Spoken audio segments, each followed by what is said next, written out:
தாத்தா பாட்டி காலத்துலலாம் கணவர் வெளியில் வேலைக்கு போயிடுவார். மனைவிக்கு குழந்தை பிறக்கும். அப்போல்லாம் வீட்டில் தானே பிறக்கும். இரவு நேரத்தில் திரும்பி வந்தோடனே அந்த மருத்துவச்சி அல்லது ஆயா அவங்க சொல்லுவாங்க, உனக்கு குழந்தை பிறந்திருக்கியா, பையன் பிறந்திருக்கிறான் அல்லது பொண்ணு பிறந்திருக்கு, அது மாதிரி ஏதாவது சொல்லுவாங்க. அதுக்கு அடுத்த ஜென்ரேஷன் நம்ம அப்பா அம்மா காலத்தில் அப்பா மனைவியை மருத்துவமனையில் சேர்த்துட்டு இப்படியே உலாவிட்டு இருப்பார் வெளியில். குழந்தை பிறந்த சத்தத்தை கேட்டுட்டு கொஞ்சம் சந்தோஷப்பட்டுட்டு இருப்பார். இவ்வளவுதான். அதுக்கு அடுத்த ஜென்ரேஷன் ஒன்று வந்தது. கொஞ்சம் பயப்பட ஆரம்பித்தாங்க ஆண்கள். மனைவி இவ்வளவு வழியில் துடிக்கிறாங்களே அப்படின்னு. இப்போ உள்ள ஜென்ரேஷன் இருக்கு இல்லையா, அந்த டெலிவரி அப்போ உள்ளே இருக்கலாம் அப்படின்ற ஒரு அடுத்த கட்ட நிலைமைக்கு வந்துச்சு.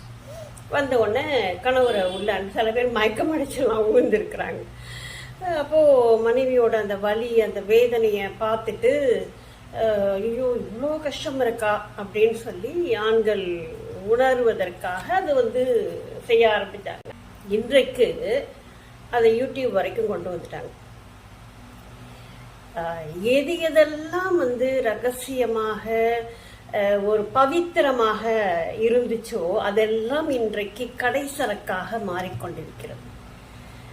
எப்படி குழந்தை பிறக்குது, இந்த வழியில் எப்படி அவங்க கத்துறாங்க, துடிக்கிறாங்க, இன்னும் கொஞ்சம் போனாக்கா எல்லாத்தையும் காட்டிடுவாங்க போல இருக்கு.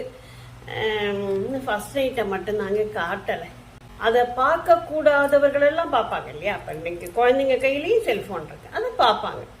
இப்போது என்ன மாதிரியான ஒரு தலைமுறையை நம்ம வளர்க்க போகிறோம் அப்படின்னு நினச்சாலே பயமாக இருக்கு.